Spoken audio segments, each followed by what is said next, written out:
3-point shot. Chapter 11. Free time.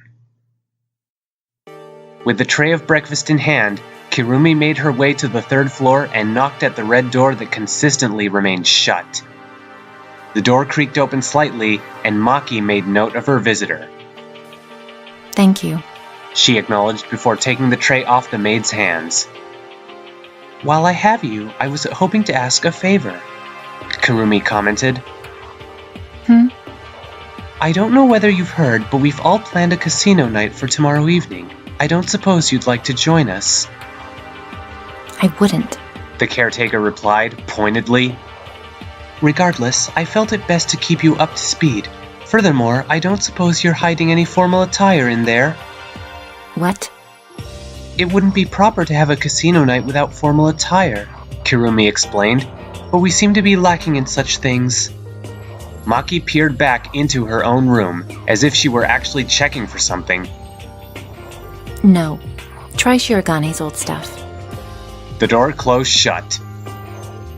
How would I even go about doing that? Kurumi asked to no one. Rise and shine, Earth sign. The exclamation was a bit off, however, as only Monodam appeared. If you require something from another room, I may fetch it. Anything? Kurumi asked. Nothing personal, only things that will help you get along. Did Shirogane-san possess enough formal attire for all of us? Monodam stood silent for a moment before responding. No. The maid sighed. That is quite a shame. I will gather some. It will help us get along. Ah, Kurumi intoned. Thank you for your assistance. You are very welcome. So long. Farewell. The robotic bear left. Ryoma traversed his research lab back and forth, and he still felt his energy was in a downward spiral. He could still remember a time in his life where the very idea of a private court all to himself would have given him more cheer than he would know what to do with. But due to his vigilante crusade, all the court stirred within him were bad memories. He picked up a ball and pondered it. Should I even bother? I would like it if you did. Ryoma raised the ball in defense and shifted his gaze behind him, only to discover that his unexpected guests were Kibo and Kaito. Ah, forgive my rudeness. I simply wish to see your skills, Kibo exclaimed. What skills? Ryoma replied. I have never seen a tennis match before, the automated adolescent explained. I wish to see one, and you and Momota-kun are the only ones who know how to play. Yeah, so come on! Kaito cheered, his jacket cast aside. Just a quick round, what do you say? Huh, Ryoma scoffed. My days as the ultimate tennis pro are long over. So? Kaito asked. I never was one. I still want to play. Please, Hoshi-kun, Kibo requested. Or at least show me how to play. You wouldn't be able to keep up, Ryoma replied. Kaito cracked his knuckles. Them's fighting words! Unless you're scared you've lost your touch! That could not go unpunished. Alright then, Ryoma shot back. One game, for old time's sake. Kibo quickly made his way to the sideline as Ryoma and Kaito stood at either side of the net. I'll let you serve first, Ryoma offered. You'll regret that, Kaito scoffed. The purple-haired boy tossed the ball into the air, struck it with the racket, and it soared to the other side of the net. And less than a second later, the ball was soaring in the opposite direction, past Kaito's head, and it quickly bounced to the ground beside him.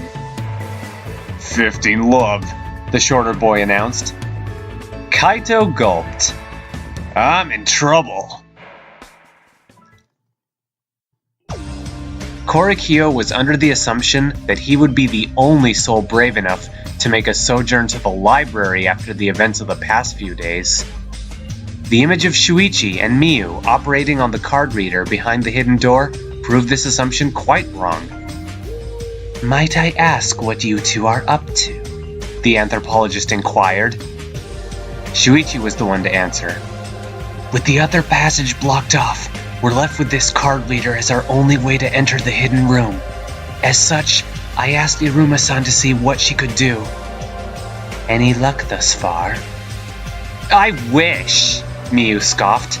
"The best I can do is disassemble this thing so I can reverse engineer a new one in my research lab. And even then, it probably won't tell me anything I don't already know."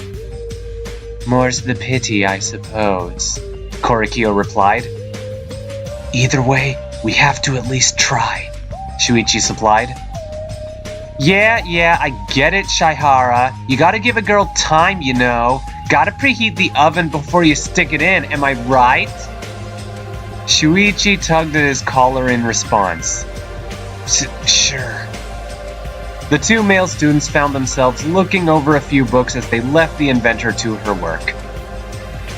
"She's not exactly the type of girl you bring home to mother, is she?" Korikyo whispered. The detective shook his head in response. "Not really. For me, a female companion should be the epitome of class and fine taste," the masked boy explained.